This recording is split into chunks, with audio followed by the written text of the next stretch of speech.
Welcome back to the channel, guys. Oh my god, it's that time of the year, isn't it? Leaves are coming down, everything's crazy busy. I don't know about you anyway, but I'm crazy busy. So this big pile of leaves was literally scattered everywhere. The problem is the leaves are falling down as quickly as I'm picking them up.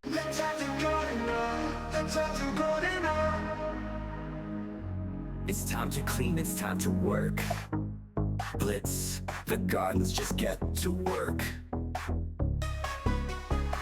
Big Al is gone, he's retired. You see, he likes to chill, the best way to be. He's done with mowing, he's done with grass. We're gutted, he's gonna, it's a pain in the ass. The tattoo gardener, the tattoo gardener, yeah, the tattoo gardener, the tattoo gardener. We can't give up, the show goes on, the yards are bad, but the time has come. With Bob and Tony, the team of the week, you might see Maria, you're in for a treat. We smash the grass and soak the beds. The hedges are sharp, yeah, that's what she said. The tattoo gardener, the tattoo gardener, yeah, the tattoo gardener, the tattoo gardener.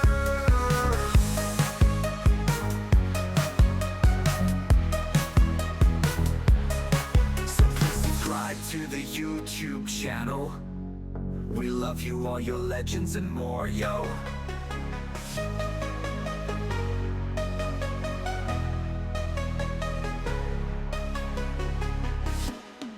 The tattoo gardener, the tattoo gardener, yeah, the tattoo gardener, the tattoo gardener.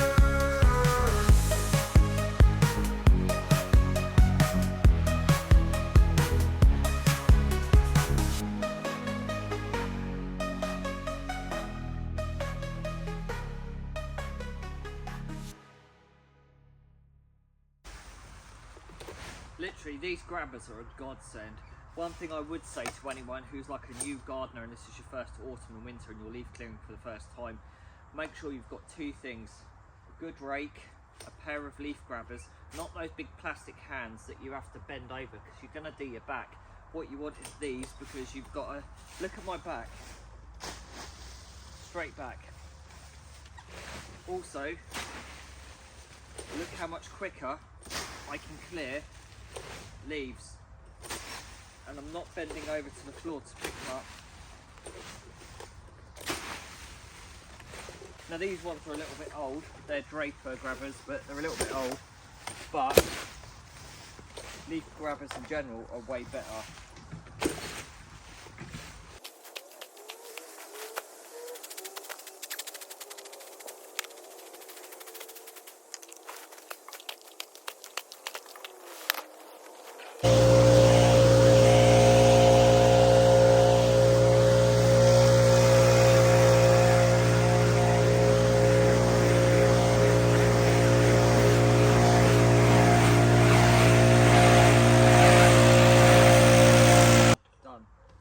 Right, I'm at my next job now. This bay is getting out of control, so what I want to do is take some of these niggly bits off the top and just kind of, so you've got like a round shape, but I may end up taking a little bit more off. Right, the mission is kind of somewhat successful. So you can see now the bay's more of a round shape as opposed to being like right up here in amongst all this dead stuff. It was really high and it was all straggly, so I just wanted to get it down, shape it slightly, so get all this mass out the way, and then it just lets more light into the customer's garden as well. But what I will have to do is get a sharper or a bigger chainsaw and take that dead tree down, because it's a little bit too thick for my MS 180.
Right, so at the moment I'm working in this section of the garden here. We've got some nice shrubs all rounded off, and I'm weeding all of these beds here. They're basically full of all this like self-seeded weed, and these verbenas are all like self-seeding and going up everywhere. So I'm working in here just to try and blitz it and make it look a bit better. I'll show you the after once I've got it all looking good. There's some bits and pieces and bramble and stuff under here, so I'm going to get all this out anyway, and I'll show you what it looks like once it's done. So we start here, and we've done this side as well. Everything's been shaped and nice and tidy, weeded, turned over all the soil. Same with this bed here, weeded all the way around, all the way to the back, taking some of the brambles out as well. So yeah, looking nice and tidy, really happy with that. That's been really good. I've also made a start on this little circle here, weeding that, so that's cool, taking the ivy away from the bottom. And then we've got this self-seeded silver birch here, which had a whole load of like dead branches and stuff all sticking out the bottom, so I've cut all those away so it looks nice, like almost a defined little tree. Even though it's self-seeded, it just kind of works, you know, it looks good. So next week I'm gonna make a start on the bed the other side, which is there. It's full of weeds. Thought I'd have a little chat about something that I was talking to another gardener about the other day, and it is the cost of living and how it's going to affect everything moving forward. As a gardener in the UK, the cost of living is actually quite scary, isn't it? Because it's going to affect a lot of people in many ways, because the cost of food's always going up, taxes going up all the time, and all these different things, national insurance, everything's getting more expensive. So how does that affect gardeners? Well, of course, if your customers are thinking of saving money, they're not gonna think, oh, I know, I could do without Sky TV, or maybe I could do without, you know, not having that on my food shopping next week. What they're gonna do is they're gonna think, but where can I save money? I'll get rid of the window cleaner. I'll leave my windows for 6 months to a year. I'll get rid of the gardener. Maybe I could buy a lawnmower or a trimmer and do it myself. I know there will be people that still can afford it, but there will be those who start to really have a bit of a rain check, and they're thinking, you know what? This is getting expensive and we've got to save money somewhere. And unfortunately, if we can do a service ourselves in our own gardens, then maybe there isn't a place for the gardener anymore. So it is a bit of a concern.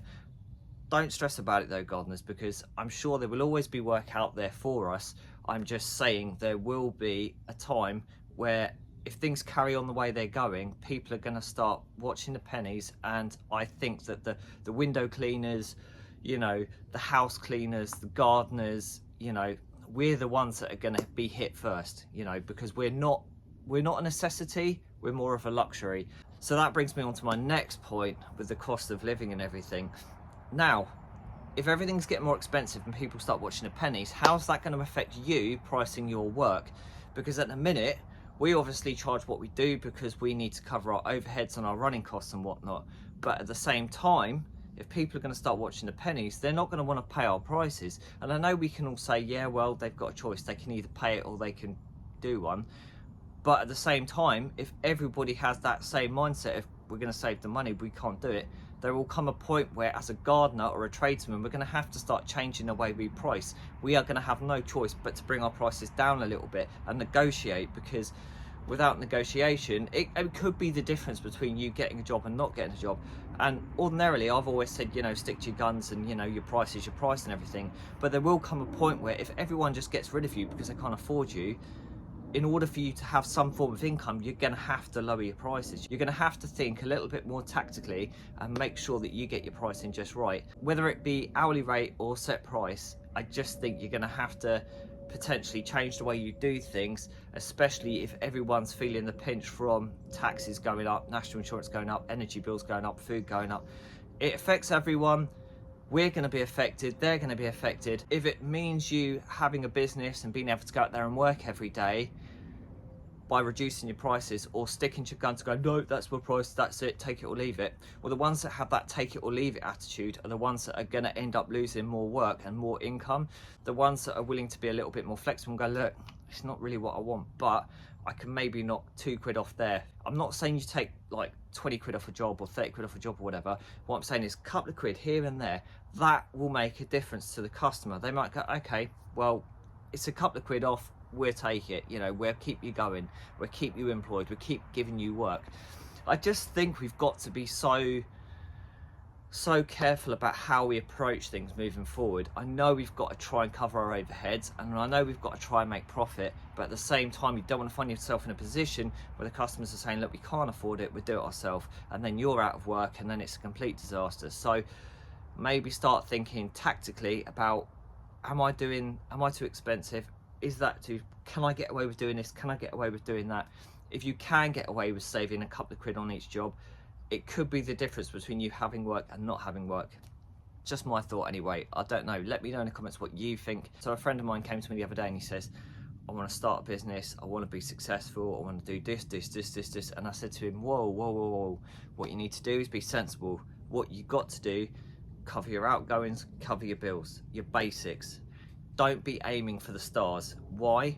Because remember, in the United Kingdom, the more you earn, the more you're taxed. The more the taxed, the less you have in your pocket. So you're working all that extra just to give your money to the government. So there's absolutely zero incentive and 0 point to go all out. Unless you've got a 6-figure salary job and you're working in the city, working in London, somewhere like that, where you're on mega money, then it doesn't matter. But if you're a little one-man band gardener or tradesman, window cleaner, mate, if you're aiming for that VAT threshold, then you're absolutely gonna find it very difficult. You know, it's not the be all and end all, and a lot of people I speak to who are VAT registered always say to me, Pete, stay away from VAT, try and keep just under that threshold if you can, because as soon as you go over it, bang, the tax bill goes through the roof. The hit is massive, and that could be a huge thing for a small business that might have a good year or a good 6 months, but then it might dip again, you know, and if it does dip again, then you've got to find that income to cover your higher tax, you know. So